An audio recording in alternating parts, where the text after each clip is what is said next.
Hey, welcome back to the third lesson of our ZigZag series. In this lesson, I'm going to teach you the second part for generating the path in our game. In the last lesson, I showed you how to generate the platforms that the players can see at the beginning of the game. But in this lesson, we want to make it so that the platforms continue to generate as the ball rolls down the path. So the first thing that we're going to do is we're going to open up our platform generator script.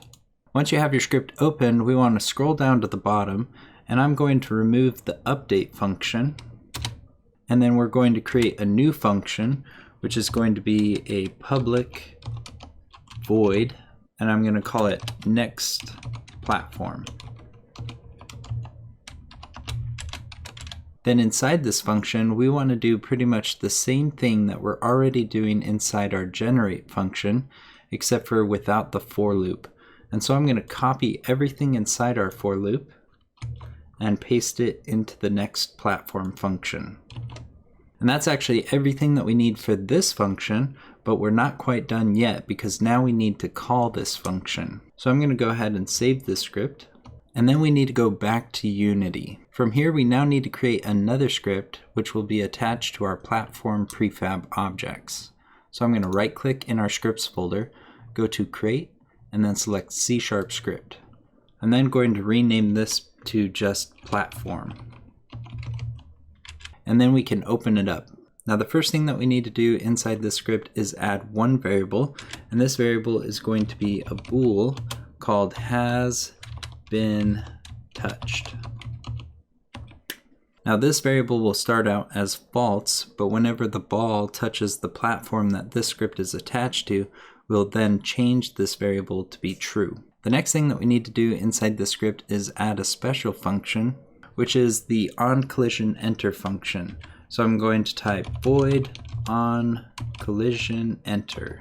Now the reason why this function is special is because this function will only execute when another object collides with the object this script is attached to.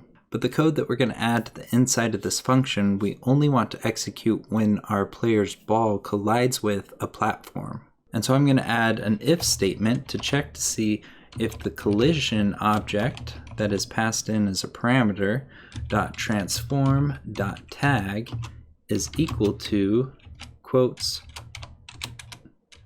player. And since we've already added the player tag to our ball object, then whenever a ball collides with a platform, then whatever is inside this if statement will be executed. Now the next thing that we want to do inside this if statement is add one more if statement, and this is going to check to see if our has been touched variable is equal to false. And that's why I've added the exclamation mark out in front. Now inside this if statement, all we have to do is call the next platform function from the singleton instance of our platform generator script. So first off, I'm going to type platform generator .instance .next platform. On the next line, I'm then going to type has been touched equals true. Now that should be everything that we need code-wise to generate the next platform segment. So I'm going to go ahead and save this script, and then we'll go back to Unity. Once back in Unity, we want to select our platform prefab. So I'm going to go to our prefabs folder and then double click on our platform prefab. Inside here, we then need to attach our new platform script. So I'm going to drag it onto the inspector. Now we can then exit the editing of our platform prefab by clicking this back arrow. And now let's click the play button and test our project.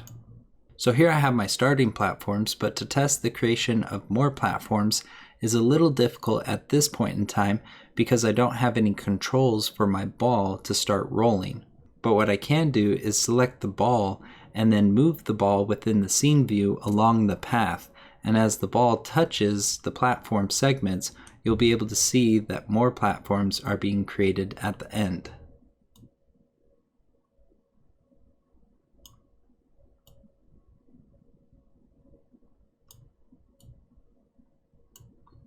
And so there we go, we now have a method to continue the creation of platforms as our ball rolls along the path. Now that's everything that we're going to cover in this lesson. For the next lesson, we'll talk about how to get the platforms to start falling once the ball rolls over them.